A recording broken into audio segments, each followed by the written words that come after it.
Honestly, can you blame them? The Meghan and Harry media dream is falling apart faster than anyone expected. Remember when they walked away from the royal family and everyone was like, well, they're really doing it. They had the world's attention, sympathy, and a fresh shot at building something massive. But now that buzz is gone. Netflix has ghosted them without even the courtesy of a goodbye. No statement, no closure, just silence. And in Hollywood, silence says more than any press release ever could. Back when the Netflix deal first made headlines, it sounded like the beginning of a media empire. $100 million. That's not startup money. That's you better deliver money. Everyone expected a flood of content, powerful documentaries, inspiring series, stuff that would reshape their image and prove they were more than just royal drama. Instead, the hype faded quickly. The docu-series didn't have staying power. The Invictus Games content didn't lay in the way they hoped. And Netflix, they were paying attention to every number behind the scenes. It wasn't just about one or two bad projects either. Insiders started talking. They said Archwell, their production company, was a mess internally. Poor communication, creative confusion, staff constantly coming and going. The stories weren't lining up with the polished image Meghan and Harry were selling. And in the streaming business, image is important, but consistency is everything. Netflix had to make tough decisions across the board, cutting back on high-risk, low-return ventures. The Sussexes, sadly, were one of them. And let's not forget the Spotify situation. That podcast deal collapsed in public. Archetypes was supposed to be Meghan's comeback moment, her shot at a meaningful platform outside the royal echo chamber. Instead, it fizzled out after a single season. Spotify execs straight up said it didn't live up to expectations. One failure is understandable.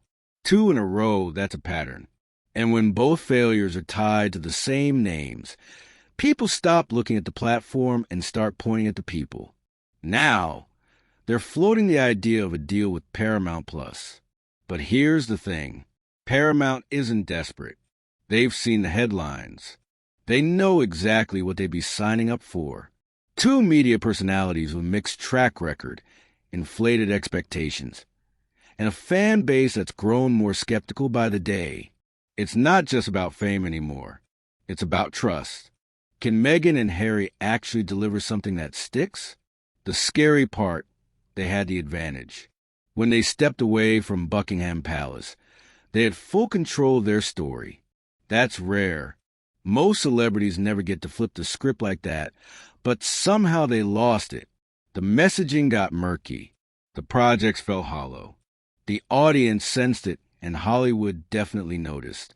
You can't build an empire on buzz alone. Eventually, the content has to speak for itself. And right now, there's a lot of talk, but not much else. Meghan is reportedly pitching lifestyle shows again. Maybe something unscripted, maybe a podcast comeback. But in an industry that thrives on momentum, pitching from a place of desperation is a tough sell. Every network exec knows the Netflix door didn't just close, it slammed shut quietly but firmly. And now with the leak that Netflix canceled season 2 of their docu series, without even an official statement, the message couldn't be clearer. The royal brand isn't bulletproof. It's fragile. And right now it's cracking. Netflix didn't just walk away. They erased the Sussexes from their future lineup like they never existed. And the most brutal part, they did it in complete silence. No press release, no carefully worded statement, not even a polite thank you for your time. Instead, insiders confirmed that Netflix privately told Meghan and Harry there will be no second season of their docu-series. That's not a pause. That's a hard stop. When your own platform refuses to continue your personal story, that's more than a rejection. It's a reputation killer. For a brand built on image control, this kind of quiet dismissal cuts deep. Meghan especially has always been known for managing her public persona with surgical precision. Every appearance, every project, every interview strategically timed, polished, curated. But there's no spinning it. The silence itself is the story. It screams louder than any headline. And for someone who's tried so hard to own her narrative, this invisible breakup is the ultimate loss of control. The worst part is what this signals to everyone else in the industry. It's not just a show cancellation. It's a message to future collaborators, investors, and platforms that the shine has worn off. Once upon a time, having Meghan and Harry attached to a project guaranteed buzz. But now, producers see risk, not reward. The two biggest streaming platforms in the world have walked away, and that pattern is hard to ignore. Hollywood doesn't hand out second chances easily, especially when you've already burned through two of the biggest opportunities most people only dream about. When Netflix and Spotify both decide to cut ties, it's not a coincidence. It's a trajectory. And at this point, Paramount Plus isn't looking at the Sussexes like a hot commodity. They're analyzing risk, weighing whether the baggage is worth the brand heat. And honestly, it's not looking great. Insiders say Meghan is already working the pitch circuit again. Unscripted content, lifestyle projects, the kind of safe influencer-style material she leaned into before royal life. But times have changed. The market is saturated and viewers, they're harder to win over now. The public has been promised authenticity over and over, and what they got felt more like damage control wrapped in PR glow. Even worse, the couple's strategy of staying quiet isn't helping anymore. When you vanish after a series of public flops, people don't assume you're regrouping. They assume you're spiraling. The same critics who once chased them relentlessly are now framing every silence as defeat. Every unconfirmed rumor becomes a new truth. Every former partner's distance is seen as a vote of no confidence. And when you lose control of the narrative in Hollywood, it's nearly impossible to get it back. Behind the scenes, the sense of urgency is real. Meghan and Harry know they're running out of time to prove their media empire is more than just an expensive idea.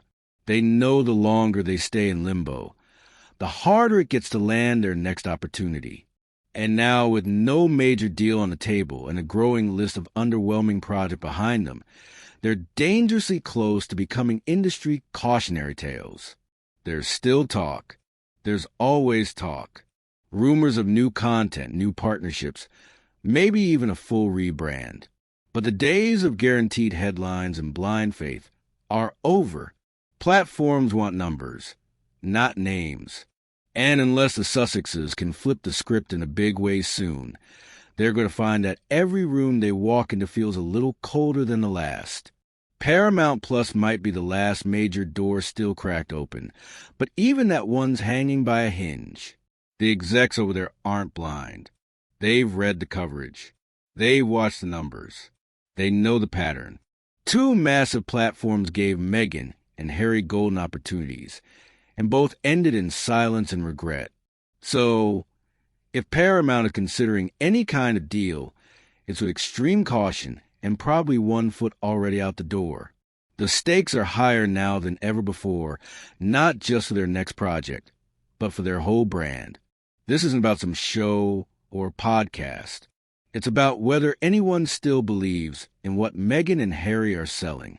The narrative has shifted completely. Once seen as bold disruptors stepping away from the royal family, they're now being described by insiders as unpredictable, inconsistent, and a little too obsessed with controlling the message. The industry doesn't want glossy anymore. It wants raw. It wants results. And the Sussexes haven't been delivering either. Their content lacks depth. Their storytelling feels sanitized. There's this constant sense that they're more focused on image maintenance than genuine creation. It's all perfectly packaged, but it doesn't connect. And in a media space that thrives on connection, that's a fatal flaw. Behind the scenes, even the people who once championed them are going quiet. Former collaborators have stopped defending them publicly. People who once believed they were building a mission-driven empire are privately admitting they're unsure what the mission even is anymore. The branding doesn't match the output. The messaging feels hollow, and that's exactly how audiences have started to feel too disconnected. Meghan is reportedly leaning toward a solo pivot, back to the curated influencer vibe that built her audience pre-royal family. Maybe a podcast, maybe a wellness series, maybe a lifestyle brand. But it's hard to reignite trust once it's been lost, especially when your last few ventures fizzled out in full view of the world. Audiences aren't dumb. They see the pattern, and they're less forgiving every time. Harry, meanwhile, is in a tougher spot. Without a personal media identity outside of the royal story, he'd become more of a supporting act than a leading figure. His name still draws attention, sure, but he hasn't carved out a niche that stands on its own. And unless he finds a distinct voice, something that resonates beyond royal nostalgia, his relevance in the media space will continue to fade. There's still value in the Sussex brand, but only if it's rebuilt from the ground up. That means transparency. That means stepping away from overly polished narratives and giving people something real, something flawed, something honest. Because right now, all anyone sees is two high-profile figures desperately clinging to a media dream that isn't working. And the worst part, they had it. The public was on their side. They had the sympathy, the attention, the platform. They could have written a new story, one of growth, of reinvention, of independence. But they tried to build a media kingdom on surface-level buzz and brand deals instead of substance. And Hollywood doesn't reward that forever. With Netflix out, Spotify gone, and Paramount unsure, they're on their last roll of the dice. If the next thing flops, or worse, never gets greenlit, it could be the final nail in the coffin for their production credibility. The question now isn't whether they'll bounce back. It's whether they still know how. Because this isn't just a rough patch. It's the unraveling of a crown they tried to craft in California. And right now, it's slipping straight through their fingers.